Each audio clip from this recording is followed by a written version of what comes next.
रानी ने महाराज से जब कहा कि आप अपना दूसरा विवाह कर लो, तो महाराज उत्तानपाद कहने लगे, रानी घर बिगाड़ने का तरीका बहुत अच्छा ढूंढा है।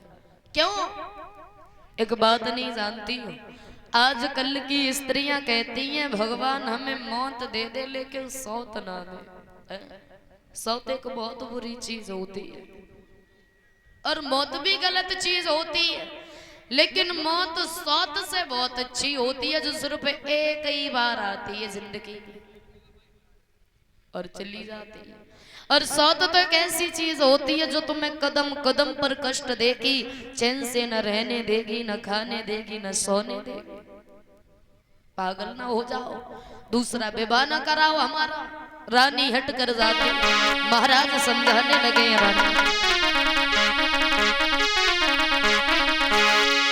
कि सौत चून की बुरी, जहर की छुरी मानी जा रानी, और तो आवत दिए निकार रे के कर दे रनिया खानी।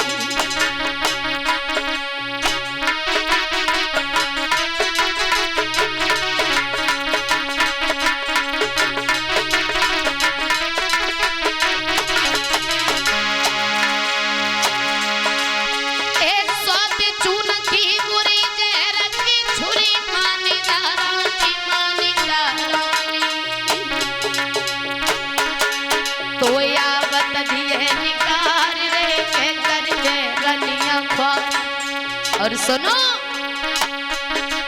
एक पागल वही मानी जा कहीं बुद्धि की मान,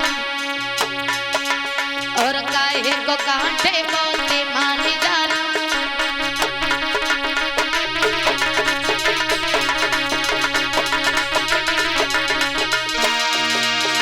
रानी बोली, महाराज हम लाखों दुखों का सामना कर लेंगे, लेकिन तुम विवाह दूसरों कर लिया बोले रामा, तुम विवाह दूसरों।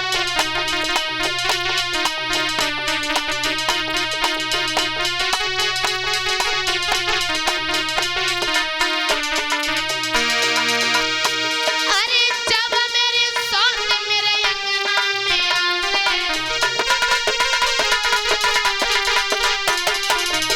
बाके हुई जावे सुंदर लालना बोले रामा, तुम विवाह दूसरों कर लियो बोले रामा।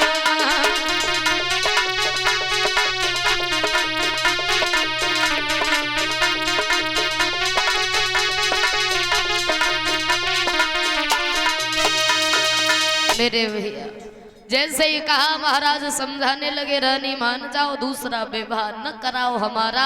और एक बात नहीं जानती, दूसरा विवाह कराने से अच्छा है कि हम दोनों इस जीवन को ही न त्याग दें। और अभी हमने कहा था कि स्त्रियां कहती इस दुनिया में भगवान मौत दे दे लेकिन सौत ना दे। क्यों? सुनो, एक कारण है इसका। और समझा करके बोले महाराज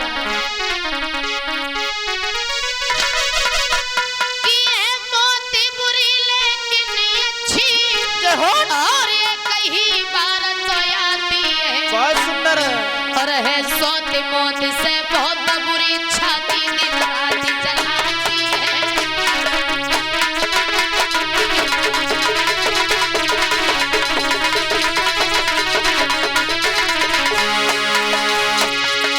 है मौत बुरी लेकिन अच्छी, ये कहीं बार तो आती है।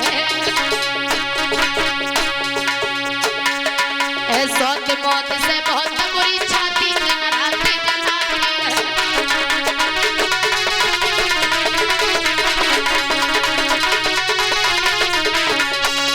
सुनो रानी, मान जाओ, दूसरा विवाह न करवाओ। अगर दूसरी स्त्री इस घर में आ गई तो कभी चैन से जी नहीं पाओगी।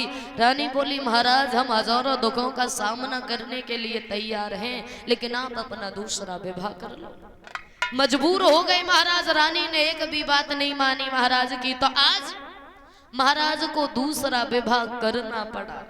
सूरज नाम की बड़ी सुंदर लड़की के साथ में महाराज का विवाह हुआ। विवाह करके आज महाराज उस दुल्हन को लेकर के जैसे ही आते हैं वापस लौट करके अवध में, अवध के लोगों ने सुना तो अवध में खुशियां मनाई जा रही कि विवाह करे लौट के आए और खुशी